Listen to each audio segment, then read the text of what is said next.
Buongiorno, Mr. President, Mr. Prime Minister, dear Peter. Je vais vous confier un secret.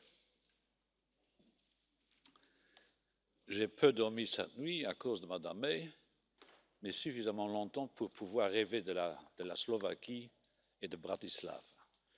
Parce que, en négociant hier avec Madame May, j'ai pensé au sommet européen de Bratislava en septembre 2016, 3 mois après la décision du peuple britannique de quitter l'Union européenne. Votre gouvernement, dont vous faisiez partie d'ailleurs, vous avez beaucoup de mérite pour ce qui est du bilan de la présidence slovaque, le gouvernement slovaque avait accepté l'idée de réunir pour la première fois dans l'histoire un sommet européen des 27, puisque le gouvernement slovaque, tout comme nous, considérait que le Brexit, c'est le passé et que nous devions préparer l'avenir de l'Union européenne. C'est ce que nous avons fait à Bratislava en adoptant ce qu'il est convenu d'appeler the Roadmap of Bratislava. J'ai bon souvenir de ce Conseil européen puisqu'il intervenait quelques jours après le discours sur l'état de l'Union que j'avais prononcé dans cet hémicycle. Et pour la première fois, et probablement pour la dernière fois, les 27 premiers ministres ont salué le contenu du discours. Ça n'est jamais arrivé auparavant, ça n'arrivera plus jamais, mais je retiens comme un grand moment dans ma petite vie politique le sommet de Bratislava, puisqu'il a fait en sorte que nous avons pu, avec courage, avec détermination, bien que parfois à des pas de sénateurs, nous avancer vers un avenir européen dont certains nous avaient prédit à l'époque qu'il ne verrait plus jamais le jour après la décision britannique. Nous nous sommes mis d'accord cette nuit avec le gouvernement britannique sur les conditions, les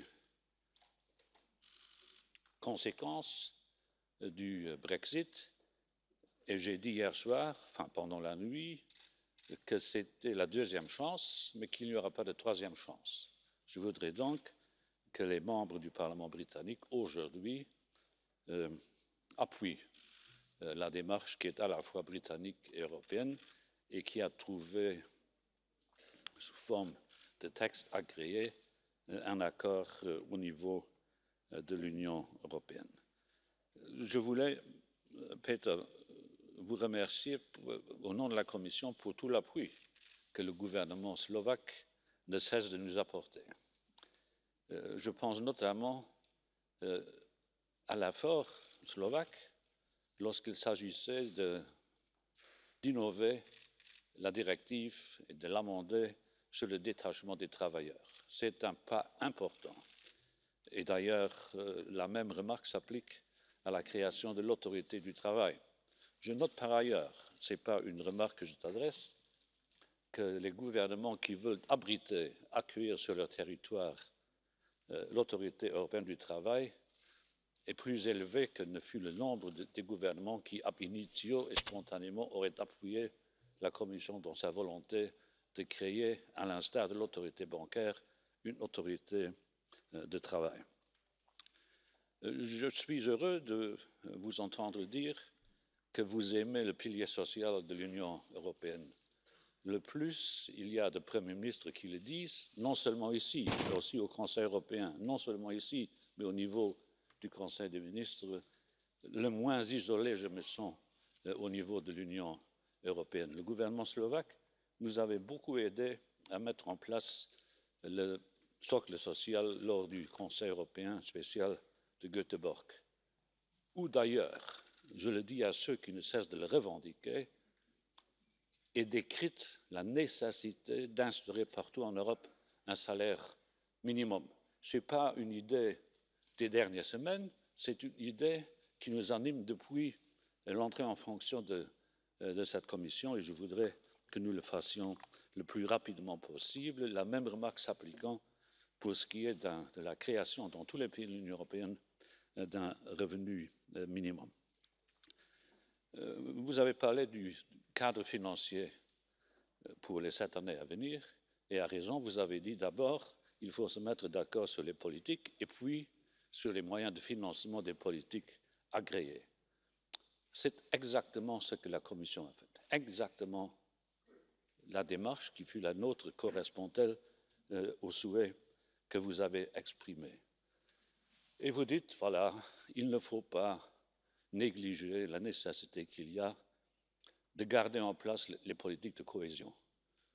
Je suis un fervent amateur des politiques de cohésion, mais si on se met d'abord d'accord sur les politiques, il a fallu que nous prenions en considération, et vous l'avez réclamé il y a juste quelques moments, les politiques d'innovation, de modernisation, les politiques digitales, l'Europe de la défense. Nous avons fait tout cela et si nous n'avions pas revu les politiques de cohésion qui restent nécessaires et la politique agricole commune, nous serions arrivés à un niveau budgétaire de 1,41%. Même votre gouvernement, enthousiaste comme tu l'es, n'aurait jamais accepté un budget de 1,41%, donc nous devions faire des choix et nous l'avons fait. La Slovaquie exerce la présidence du Visegrad au moment où nous sommes. Je voudrais que vous profitiez de cette occasion pour contribuer à mettre un terme à ce débat inutile que nous avons entre les Européens de l'Est, plutôt du centre, et les Européens de l'Ouest.